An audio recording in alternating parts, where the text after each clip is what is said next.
12 নম্বর প্রশ্ন, আমি computer engineer নিয়ে পড়েছি। আমার সহপাঠীদের মাঝে দিনের ফরজ বিষয়ে অলসতা, প্রেম ভালোবাসা এবং হারাম বিষয়কে খুব সহজ ভাবার প্রবণতা বিদ্যমান। এখানে দিনের দাওয়াতের খুব বেশি প্রয়োজন। আল্লাহ যেন তৌফিক দান করেন আপনাকে, আপনাদের মতো ভালো মানুষদেরকে। আমাকে নসিহত করুন কিভাবে আমি তাদের দিনের দিকে ডাকতে পারি। তাদের ধৈর্য বলতে কিছুই নেই, তারা দিনের কথা শুনলে পাশ কেটে পড়ে। জি, সব যুগে থেকেছে এইরকম, দিনের কথা শুনলে পালায়ন করে। ওয়াকাল আল্লাযীনা কাফারু লা তাসমাউ লিহাযাল কুরআন ওয়ালগাউ ফীহি লাআল্লাকুম তাগলিবুন। মক্কার কাফেররা বলতো লা তাসমাউ লিহাযাল কুরআন, এই মুহাম্মদ সাল্লাল্লাহু আলাইহি সাল্লামের কোরআন শুনিও না, ওয়ালগাউ ফী, হইচই করো যাতে করে তোমরা জিততে পারো। হ্যাঁ, মুহাম্মদের জাদু লেগে যাবে, সাবধান। তো এটা যুগে যুগে গাফিল উদাসীন লোকেরা রয়েছে। দুনিয়া সম্পর্কে অনেক জ্ঞান গরিমা রয়েছে, কিন্তু আখিরাত হুম গাফিলুন। আখিরাত পরকাল সম্পর্কে, আল্লাহ সম্পর্কে চোখের আড়ালে যে গায়েবে রয়েছে সেসব থেকে, ইমান বিল গায়েব থেকে অধিকাংশ মানুষ উদাসীন। এই জন্য যাদেরকে আল্লাহ হেদায়েতের নিয়ামত দান করেছেন, আল্লাহ শুকরিয়া আদায় করেন যে আল্লাহ রাব্বুল আলামিন ইমান বিল গায়েবের তৌফিক দিয়েছেন। আল্লাহু আকবার। একজন মানুষ কিছুই বিশ্বাস করতে চাই না, আর বিশ্বাস মুখে বললেও তার কর্ম বলছে সে বিশ্বাসী নয়। ফরজ ওয়াজিব আদায় করে না, হারাম থেকে বেঁচে থাকে না, পাপে ডুবে থাকছে। আল্লাহ আপনাকে পাপ থেকে বেঁচে থাকার তৌফিক দিয়েছেন, আল্লাহ আপনাকে ফরজ ওয়াজিব আদায় করার তৌফিক দিয়েছেন। আল্লাহ রাব্বুল আলামিন আপনাকে ইমানি গায়ব।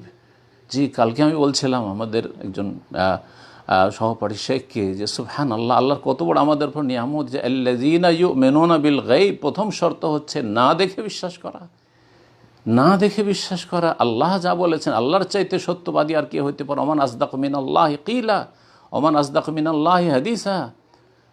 আল্লাহ রাব্বুল সবচেয়ে বেশি সত্যবাদী, রাসূলুল্লাহ সাল্লাল্লাহু আলাইহি ওয়াসাল্লাম সবচেয়ে বেশি আসদাকুল কাইলিন। তো আল্লাহ এবং রসুলের কথা বিশ্বাস করা, চোখের আড়ালে যা কিছু রয়েছে, আলামুল মালায়েকা, ফেরেশতা জগৎ, আখিরাত, জি কবরের জীবন, জান্নাত, জাহান্নাম, অসংখ্য অদৃশ্যের কথা, গায়েবের কথা কোরআন সুন্নাহয় রয়েছে, ওহীতে রয়েছে, যে আমরা বিশ্বাস করি, ওহীর দলিলের ভিত্তিতে বিশ্বাস করি, সেখানে যুক্তি লাগে না। এই যে আল্লাহ তৌফিক দিয়েছেন, এই যে মন মানসিকতায় এই যে ঈমান দিয়েছেন, ঠিক আমাদের ঈমান, একজন মুমিনের ঈমান যেমন এখন রাত, সারা পৃথিবী যদি একদিকে বলে আমার সামনে আপনার সামনে এসে যে এখন দিন, তাদের কথা মোটেই মেনে নেব না। আমি একাই বলবো যে এখন রাত, ঠিক ওই রকম ওর চাইতে বেশি বিশ্বাস করি আলহামদুলিল্লাহ।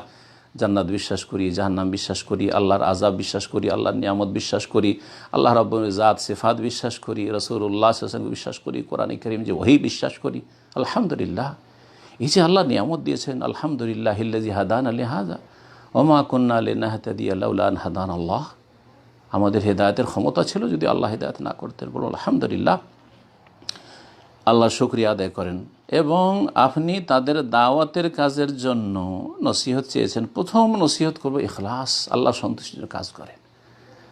আপনি আপনার কাজ করে যান নিষ্ঠার সাথে এবং বড় উদ্গ্রীব হয়ে তাদের হেদায়েতের জন্য আগ্রহী হয়ে, যে তারা হেদায়েত পাক, হিতাকাঙ্ক্ষী হয়ে, দিনুন নসিহা, তাদের কল্যাণকামী হয়ে আপনার করণে আপনি করেন। ইন আলাইকা ইল্লাল বালাগ, আপনার কাজ হচ্ছে নিষ্ঠার সাথে, খুলুসিয়াতের সাথে আর কল্যাণকামী হয়ে তাদের কাছে পৌঁছিয়ে দেওয়া। হেদায়েত হয়ে আসবে কি আসবে না সেটা আল্লাহর কাজ। আল্লাহর কাজ আল্লাহর জন্য ছেড়ে দেন, আপনার কাজ আপনি করেন।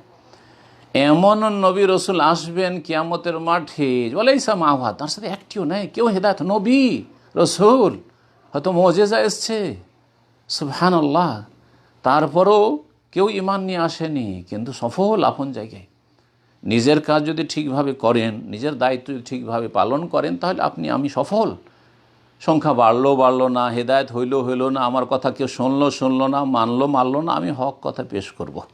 এটা হচ্ছে আমার জন্য জরুরি। আল্লাহ রাব্বুল আলামিন যেন আপনাকে তৌফিক দান করেন এবং আপনার আমার সকলের যারা দিনের দাওয়াতের কাজ করছেন নির্ভেজাল তৌহিদ সুন্নাহ ভিত্তিক, তাদের দাওয়ার কাজে বরকত দান করেন এবং সমস্ত রকমের বিভ্রান্তিকর আকিদা মানহাজ থেকে আর ফিতনা থেকে আল্লাহ যেন আমাদের মুসলিম ভাই বোনদের হেফাজত করেন।